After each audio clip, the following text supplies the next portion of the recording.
Welcome to Kiruthika's kitchen. இன்றைக்கி நம்ம ஷோவில் வந்து ஒரு ரொம்ப டிஃப்ரெண்ட்டான ஒரு ஊறுகாய் ஒன்று பார்க்க போகிறோம்.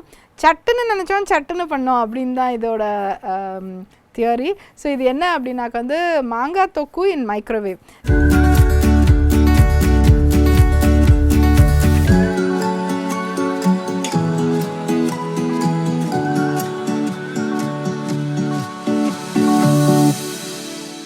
இது எப்படி பண்ணுறது அப்படின்ட்டுன்னு பார்க்கலாம். இன்க்ரீடியன்ஸ் என்னென்னு நோட் பண்ணிக்கோங்க. துருவின மாங்காய், முளைக்கட்டின வெந்தயம், கடுகு, சிவப்பு மிளகாத்தூள், நல்லெண்ணெய், உப்பு. ஸோ இதுதான் வந்து இதுக்கு தேவையான பொருட்கள். வெரி வெரி ஈஸிங்க. அண்ட் மைக்ரோவேவ் இருந்தாக்கா ரொம்ப ஈஸியாக நம்மளுக்கு இந்த வேலை நம்ம பண்ணி முடிச்சிடலாம் அதை. ஸோ இதை எப்படி பண்ணுறதுன்னு பார்க்கலாம். அண்ட் அகெயின் இதை எப்படி எத்தனை நாள் ஸ்டோர் பண்ணலான்னா ஒரு 2-3 நாள் அழகாக ஸ்டோர் பண்ணிடலாம். ஃப்ரிட்ஜில் வைக்கணுன்னா வச்சுக்கலாம். பட் அதுக்குள்ளே இது காலியாயிரும். அதான் இதில் இருக்கிற ஃபன். ஸோ இதை வந்து எப்படி பண்ணுறதுன்னு பார்க்கலாம். ஒரு மைக்ரோவேவ் டிஷ் ஒன்று எடுத்துக்கலாம். இப்போ நம்ம மைக்ரோவேவுக்கு நல்லெண்ணெய் ஆட் பண்ணிக்கலாம். இப்போ நம்ம துருவின மாங்காய், இது வந்து புளிப்பு மாங்காய் எடுத்துக்கலாம், இல்லைனா அந்த கிளிமூக்கு மாங்காய் எடுத்துக்கலாம். நம்ம ரொட்டீனாக வருஷம் முழுக்க ஒரு மாங்காய் கிடைக்குங்க, அந்த மாங்காய் கூட எடுத்துக்கலாம் நம்ம. இப்போது மாங்காய், அப்புறம் வந்து உப்பு. ஊறுகானாலே வந்து உப்பு தான் அதோட ப்ரிசர்வேட்டிவ். ஸோ ஒரு பிஞ்ச் எக்ஸ்ட்ரா இருந்தால் தப்பே கிடையாது. அதே மாதிரி வந்து மிளகாத்தூள்.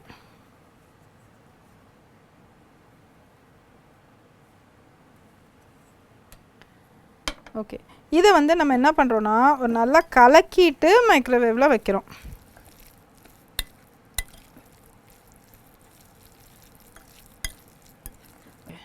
இப்போ நான் மைக்ரோவேவில் வச்சிடுறேன் இதை.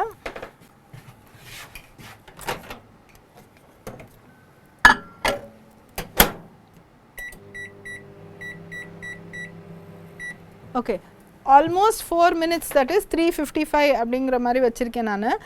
ஹை பவரில் வச்சுருங்க. நடுவில் வந்து இதை செக் பண்ணணும். ஓகே, மைக்ரோவேவ் பார்த்துக்கோம் அப்படின்னு நம்ம நினச்சிக்காம ஒரு 2 minute இன்டர்வெல்லில் நம்ம அதை போய் பார்த்துக்கணும். அதை இப்போ நெக்ஸ்ட் வந்து என்ன பண்ணுறோம் அப்படின்னாக்க வந்து இந்த கடுகையும் வெந்தயம் மட்டும் தாளிச்சிக்கிறோம். இதையும் மைக்ரோவேவில் பண்ணலாம், பட் இருந்தாலும் வந்து ஒரு வேரியேஷனுக்கு நம்ம இதை இப்படியே பண்ணிக்கலாம். நல்லெண்ணெயிலே யூஸ் பண்ணிக்கலாம். நல்லெண்ணெய் ஆட் பண்ணிவிட்டு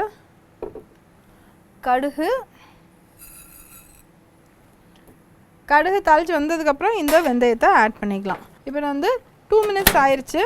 இது ஒரு இன்பிட்வீன் ஒரு கலரிட்டு அதுக்கப்புறமா நம்ம இதை கண்டினியூ பண்ணுறோம்.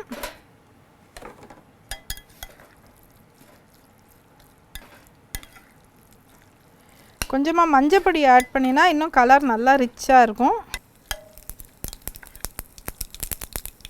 ஸோ இப்போ கடுகு தாளித்தோடனே ஸ்டவ் ஆஃப் பண்ணிவிட்டு இந்த வெந்தயத்தை இதிலேயே ஆட் பண்ணிடலாம்.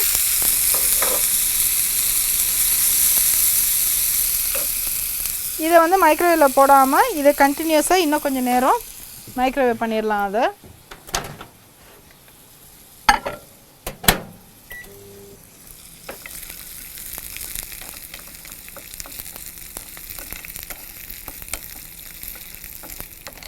இப்போ வந்து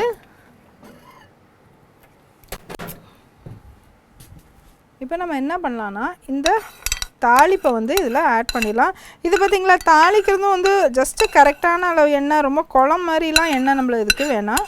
ஸோ இந்த தாளிப்பு பார்த்திங்கன்னா ரியலி லெஸ் ஆயிலை வச்சு கரெக்டாக தாளிச்சிருக்கோம்.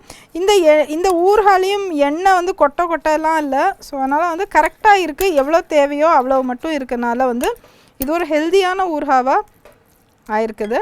தென் ஒன் மோர் ரொம்ப ஒரு ஸ்பெக்டாக்குலர் இன்க்ரீடியண்ட், பெருங்காயம். இது எல்லாமே நல்லா சூடாக இருக்கனால பெருங்காயம் வந்து அப்படியே உங்களுக்கு மிக்ஸ் ஆயிரும். இது வந்து டைஜஷனுக்கும் டேஸ்ட்டுக்கும் ரொம்ப ரொம்ப நல்லது. நம்ம சவுத் இண்டியன் ஃபுட்டுக்கு பெருங்காயம் வந்து ரொம்ப நல்ல டேஸ்ட்டை நல்லா தூக்கி கொடுக்கும். ஸோ அதனால் எல்லாமே நல்லா ஹாட்டாக இருக்கனால நம்ம இதிலேயே வச்சுக்கலாம் அது. ஓகே, ஸோ இதை எடுத்து இதில் சர்வ் பண்ணிடலாம்.